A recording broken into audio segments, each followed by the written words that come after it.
5 seconds.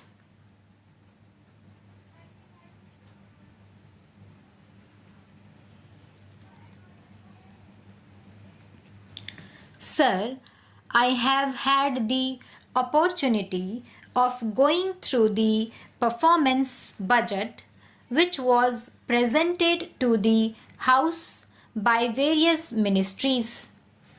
May I request the Finance Minister kindly to go through at least one performance budget?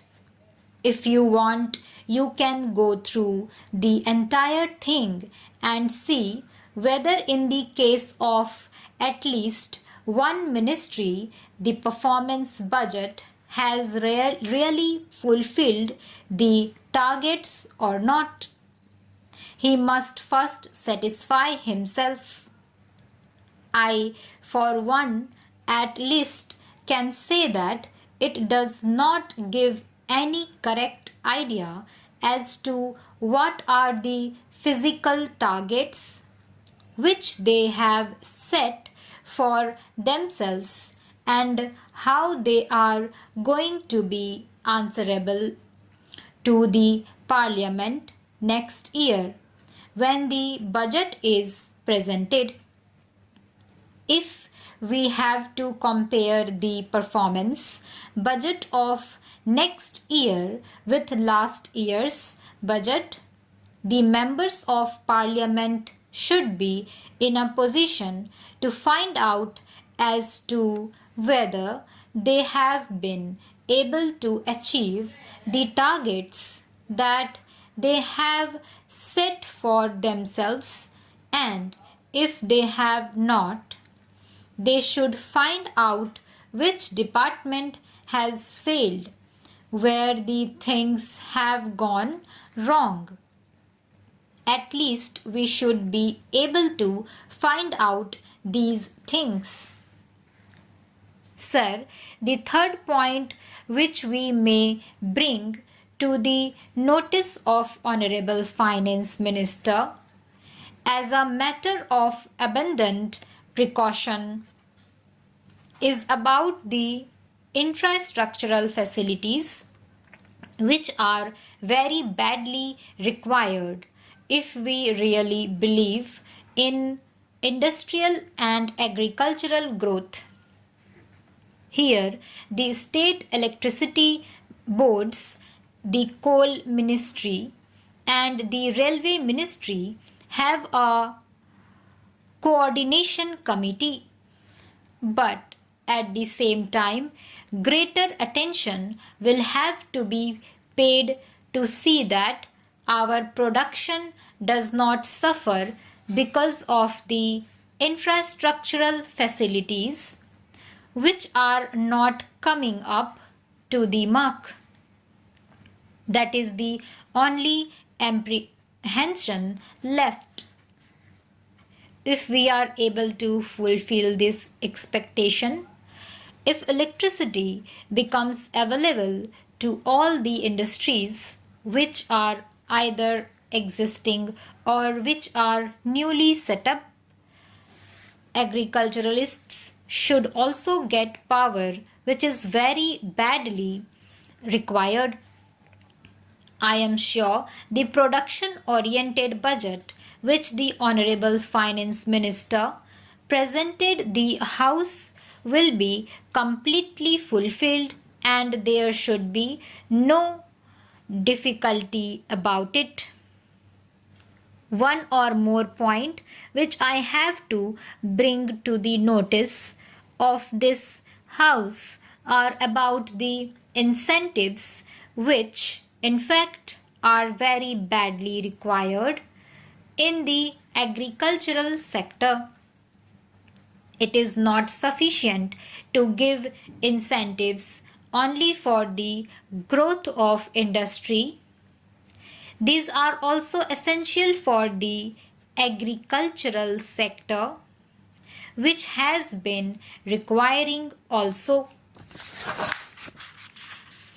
The support price suggested by the Agricultural Prices Commission normally is very much lower than the market price. Agriculturalists, instead of getting remunerative price, are not able to recover even the cost of production. I would suggest that the Agricultural Prices Commission should be an independent body and it should be a statutory body created by a statute of this parliament so that they are able to correctly find out and assess the cost of production and suggest what should be the price which should be payable even as a support price to the agriculturalists. The second point is about the agricultural credit line, which has got choked up in a large number of states and it has got to be cleared. Honorable member is not here, but I was amused to find that every now and then, whenever the question of Maharashtra scheme was being raised here, he always used to say that there are some fictitious transactions and fictitious loans were given. I do not know on what basis he has been saying that. Even if there are some fictitious transactions, those could be found out and the persons concerned punished for that. Why should every cultivator be punished for that? They are not able to utilize the Reserve Bank credit limit because a large number of defaulters are there. The Maharashtra government has taken a bold and realistic step in this direction and they wanted to provide rupees 50 crores for wiping out the loan of these small and marginal farmers. I would request the finance minister to see that at least the Reserve Bank does not come in the way.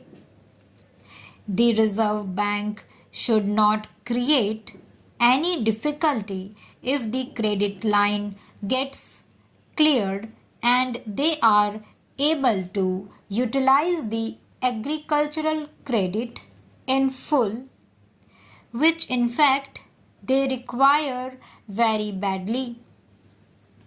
There is one more point. Some kind of adjustment in the price of urea and other chemical fertilizers which the cultivators have to use is necessary.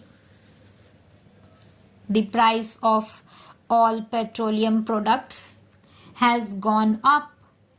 Thereby, urea has become a prohibitive item for agriculture. Some kind of adjustment effected by which urea should be easily available to the cultivators is one of the points which the finance minister may kindly consider. My next point is about the natural calamities and the scheme of rescheduling of loan. The finance minister is aware of the fact that rescheduling is not a concession to the cultivator at all. He is required to pay 1/3 installment of the loan which he has taken right at the start when the rescheduled cycle starts of the loan.